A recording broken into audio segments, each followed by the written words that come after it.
Our viewer Renee tells me she has the beginning stages of multiple sclerosis, and of course she's done as much research as she can on her own.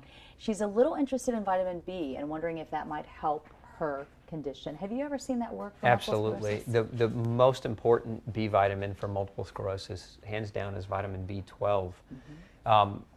In the type of B12, because there's 4 different types of B12 you can find when you're looking for supplements, is called methylcobalamin, M-E-T-H-Y-L, cobalamin. That form of B12 helps the body produce the myelin sheath, which is the coating that surrounds the nerves. And multiple sclerosis, being an autoimmune disease, is a disease where our immune system attacks that insulation around the nerve. And so we need a lot of B12 to help repair it, to help make more of it. And isn't that a tablet that you can actually put under your tongue? It So it is. actually goes into your bloodstream? Are there other forms, or is that the best one? Well, typically with autoimmune disease, one of the issues is poor absorption. A lot of these patients suffer from vitamin and mineral deficiencies because they have also gastrointestinal problems. And so, yes, with B12, there are sublinguals that can be taken under the tongue, and so we get absorption where we skip the stomach and we go right into the bloodstream.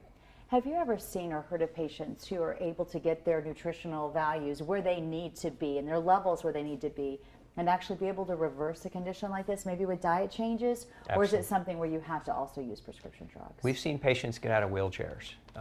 So, you take a disease like MS, which is very debilitating and can lead to a person's inability to ambulate or walk. What do we have to do? What are the things that I would recommend naturally that a person could do to really try to halt or alter the progression of that disease? Number one has to be diet change. There's 3 known causes of autoimmune disease, and one is food. And so food allergy, and gluten specifically, gluten sensitivity can contribute to MS. We also know there are 2 other causes, and one of those is environmental poisons like heavy metals. Very, very common for somebody to have mercury or lead toxicity storing in their nerve tissues, and that creating or leading or trending toward multiple sclerosis-like symptoms. And then the third piece of the puzzle is, as we have already talked about, vitamin and mineral deficiencies. Aside from vitamin B12, probably the most helpful supplement with multiple sclerosis is vitamin D.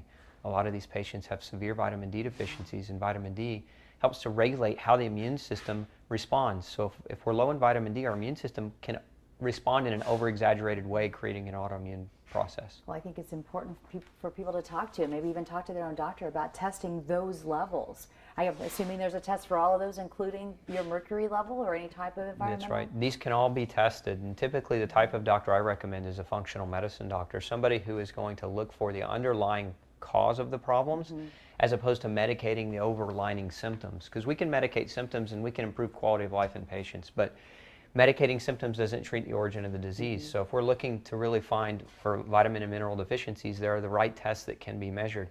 If we're looking for heavy metal toxicity, there are the right tests that can measure these things. Thank you for the information. You're welcome.